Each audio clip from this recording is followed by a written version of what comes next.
Latvijā 1,9 miljonu iedzīvotāju, bet 2,5 miljonu olas katru dienu mēs saražojam šeit, rūpīgi pārbaudam un sapakojam, lai tās dotos pie jums.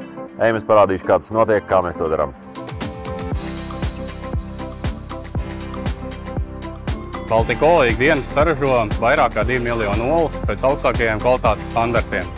Tā kā šis bizness ir ļoti dinamisks un salīdzinot šīs pasūtījuma izpildes laiks, mēs nevaram atļauties dīkstāvis.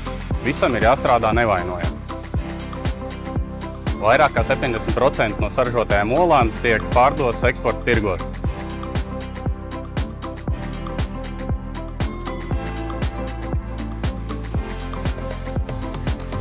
Šepa paleša nemainīgā kvalitāte ļauj nodrošināt mums kvalitīvu ražošanas procesu līdz dīkstāvēm, kā arī drošu pārvadāšanu līdz klientiem. Baltika Ola ir svarīgi, ka šepa paleša koksne ir no 100% certificētajiem materiāliem. Ilgtspēja Baltika Olā nav tikai modes vārds. Tā ir mūsu ikdiena, mēs rūpējamies par aprits ekonomikas elementiem mūsu fabrikā, un šis ir tikai viens no dažiem pierādījumiem, ja, šis saules parks. Un mūsu nozarē tas īpaši svarīgi, jo vairāk spīd saule, jo mēs vairāk tērējam elektrību, jo jādzesē vistiņām kūtis.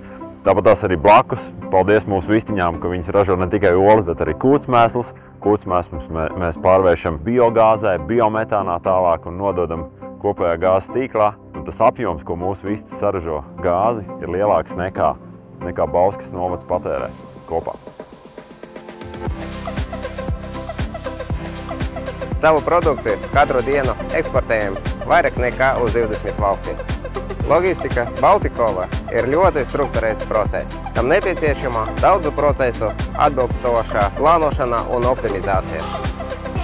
Mums ir vajadzīgi pārbaudīti un droši risinājumi. Čepalēšu apvienošanā labs piemērs tam. Mēs izmantojam čepa eiro izmēra paletes, tas pieņem lielu daļu mazumtirgotāji visā Eiropā. Mēs izmantojam čepa paletes, jo mums rūp palešu kvalitāte un nodrošināta pieejamība. Tas ļauj mūsu piegādes ķēdē būt droši un nepārtraukta. Tas, ko jūs šodien redzējāt šeit, ir tikai maza daļa no tām mūsu rūpēm par nākotni, par zaļāku nākotni, kurā mēs gribam dzīvot un dzīvosim. Un piegāžu ķēdē noteikti ir milzīga loma tajā, jo gan mēs rūpējamies par to, kā mēs iepērkam, ko mēs iepērkam, no kurienes, gan arī rūpes par to, kā olas nonāk līdz jūsu iemīļoto veikalu plauktiem. Un zilās palets ir vēl viens labs pierādījums un mazs ieguldījums šajā procesā, lai padarītu viņu zaļāku. Man prieks, ka Baltika Ola mēs turpinam attīstīties, ieguldīt nākotnes zaļajā attīstībā, un jūs vēl daudz par mums dzirdēsiet.